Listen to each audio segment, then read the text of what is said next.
Hey everybody, I am looking like a hot mess today, but I wanted to make sure I give you all an update and talked about at least one of the many topics that I want to share and talk to you about. So I did have full intention of washing my hair, maybe putting on some makeup, maybe even showering today. It is right now 3:30, have not showered yet. But this is perfect because I wanted to talk to you guys about what it's like to be a foster caregiver and work full time. It's a question that comes up fairly often. There's a thought that if you are a foster caregiver, there has to be at least one person who is at home or doesn't work. And I'll just say that is not necessarily true. Now, this is kind of one of those questions and topics that has so many different nuances. So I'm offering our experience, our perspective, but ultimately you have to know, what does your family look like? What does your schedule look like? What are the child characteristics of the kids that you are saying yes to and bringing into your home? What are their needs? What are their What do their schedules look like? So as usual, it depends. But in general, you can set certain boundaries to where you can be working full time and accepting foster placements. So I'll just start this video and explain some of your considerations with your actual employer. And for reference, John and I both have been working full time throughout the entirety of us being foster caregivers. Sometimes it works better than others. Sometimes we feel the tension and the stress more than other times. So I'll talk about what we have found works and doesn't work. So since our very first placement, I have been employed full-time at both a corporation, I've been a contractor, a full-time contractor, I have been a full-time employee with a nonprofit. I've also had a short amount of time where I was unemployed as it was complicated, but basically I was moving from one nonprofit to the other, but there was a period of time where I was unemployed. And through that, sometimes we had placements, sometimes we didn't, sometimes it was a singular child, other times it was a sibling set. For me personally, I have always been very forthcoming with my employer. They know that this is a part of our family.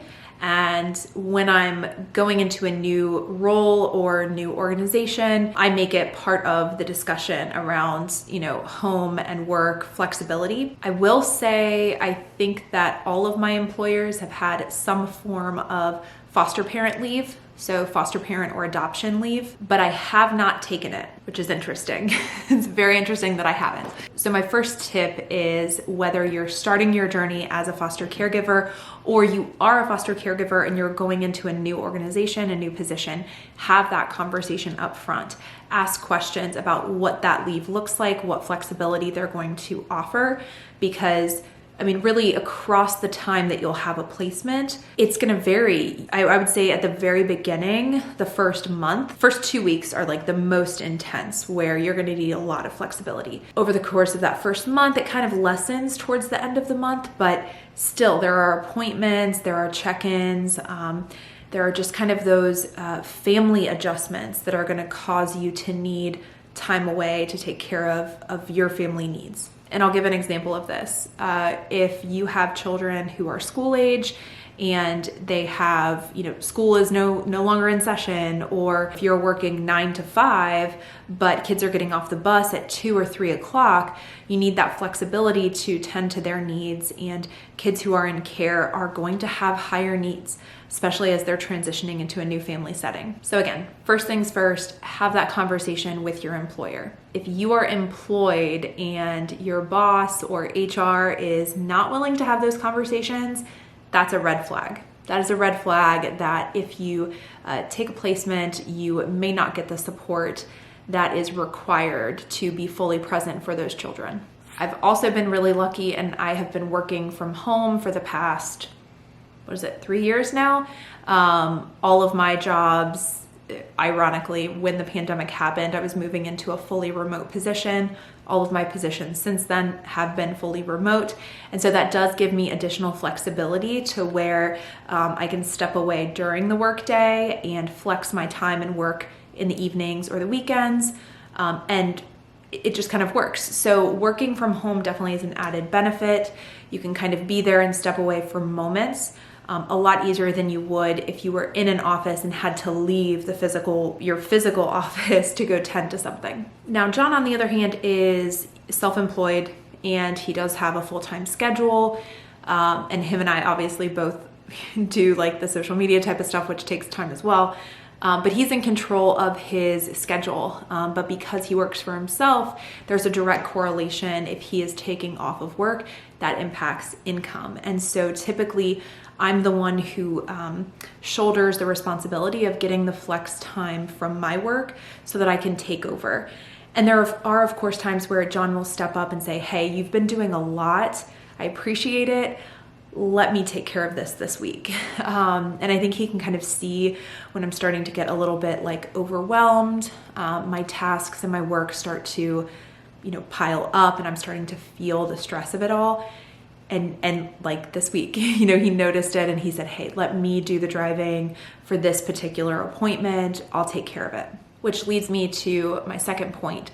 If you have a partner that you are fostering with, clear communication and being able to be open with what's coming up for you. If you're starting to get stressed, if you're taking on too much, having those conversations so you can share the appointments, share the transportation, share the communication with the kids. I mean, there are a lot of times it's not always measured in how many appointments you have on the schedule. It's the countless conversations. For example, say that you have plans to complete a certain task, and then a child comes up and needs your attention. They might just need to connect. They might be having some big feelings. That's the moment where a lot of times, like, I put everything aside and I focus on that child. And I think as a foster caregiver, you have to be willing and able to do that. Obviously set boundaries and, set up supports so that you're not completely depleting your energy, but ultimately that's why you're here. That's why you're a foster caregiver, is to be there for these children. So communication is the second thing when you're working full-time and you have a partner. If you don't have a partner and you are fostering, solo and you're working as well, that conversation's a little bit different. You're going to want to make sure that you have supportive family and friends. Hopefully you have people who are approved as alternative caregivers to where they can maybe babysit or transport to visits or appointments, or respite, getting approved for respite so that there could be an overnight. Again, just so that when you are starting to feel things come up and you need to take a breath, if it's getting to be too much, you can do that. Honestly, those are the two big things. Is what does your work flexibility look like? What do those conversations look like with your employer? What counts as a red flag?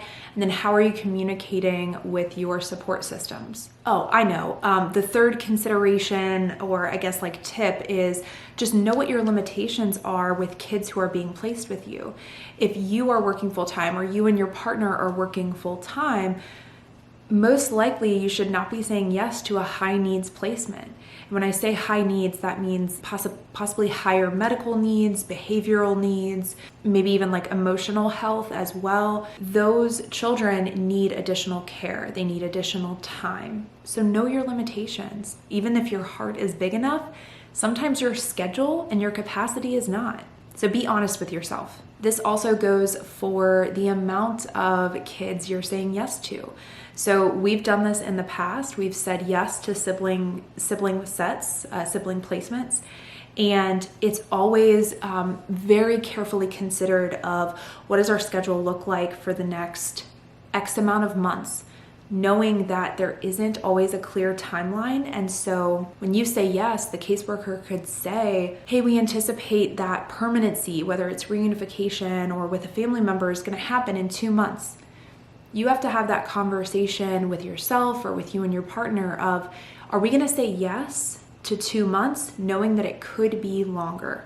What can we commit to? So be sure that you're having honest conversations about not only the child characteristics, but also the amount of children that you're saying yes to. It's very different when you're working full time to have 1 child in the home versus 2. Sometimes it feels like, oh no, it's great because you can keep siblings together and all this stuff, but it adds additional dynamic, it adds additional conversations, it adds additional, personal care, shopping, all of the things. So it doesn't mean that it's a no if it checks certain boxes or if it's a yes. These are just things to have conversations about. Something else that comes up, and it's kind of an icky topic to bring up, is professional caregivers. And I don't think that this falls under like traditional placements. So if you have children who, they don't have those higher needs, and it's, 1 or 2 children, that's not gonna rise to the level of requiring a professional caregiver. But there are conversations about if we need to be placing children with high needs into family settings and not institutions, like that's more important, that's better for the child, that's better for the family, then we need caregivers who are not working.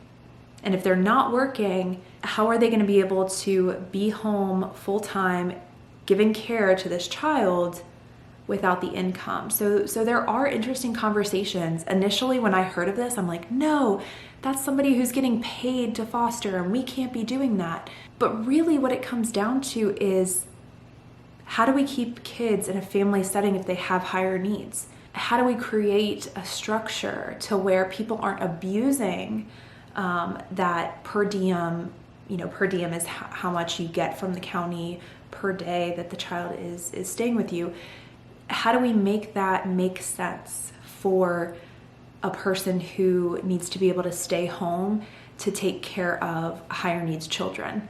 And we don't run into situations where people are just taking in so many kids because they want to increase the amount of money that they're bringing in for taking those kids. That might have been confusing, and just throwing that out there.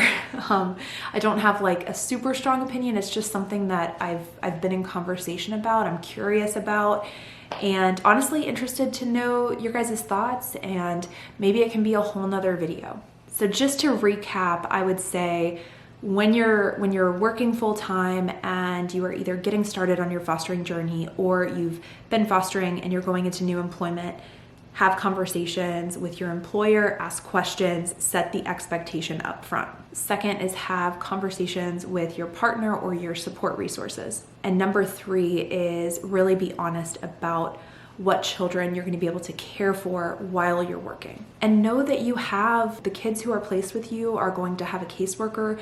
You'll have a caseworker who is supporting you. Get support. If things start to not work, before just throwing in the towel and reaching the point of disruption, have those conversations early. Say, hey, I've noticed that we're experiencing this stress level, or there's a bit of a disruption in the home. This is what it looks like. And see if the caseworkers can work with you to lessen that stress. So honestly, it can just help everybody. And I will say, since we said yes to our current placement, I was in a position at work where our work deadlines did not allow for me to really take time off. But we had been on a fostering break for so long, I wasn't ready to keep putting that on hold, and I just made the decision. And my employer luckily was supportive, and they adapted, and they appreciate what we're doing as a foster family. So if it's important to you, just communicate that with your employer. If they care about you, they're going to care about this. And I'll also just plug my workshop that's happening on April 22nd. It's all about advocating for yourself and for others, finding your authentic voice, finding what you're passionate about, and really finding the courage within you to speak up for yourself and for others. And so if that's something that you're interested in, if it's uncomfortable to even think about talking to your employer about what you need as a foster caregiver as far as flexibility, please attend this workshop. It's going to be a lot of fun. I would love to see the Be the Village community there. Oh, it would make my heart swell. So I'm going to have a link to that in the description. And hopefully, I know there's a lot of topics I want to share with you all. Things are obviously a little bit chaotic. We're dealing with spring breaks and kids at home, and just kind of getting everything situated, with new placements. That's going to happen. So this is really that really busy time for us right now. But this was a topic that I really wanted to get out there because we're experiencing it right now. And typically we've also found that over time, our schedule and the routines and that sort of stuff kind of stabilizes. I would say after about a month and a half of a new placement, we kind of find our groove, figuring out who's driving who to what, we're adapting our schedules, things start just moving a little bit smoother. So we're coming up and kind of trying to reach that point. But yeah, this is a really relevant topic right now. All right, that is it for this video, guys. Please make sure you like and subscribe, and I'll see you next time.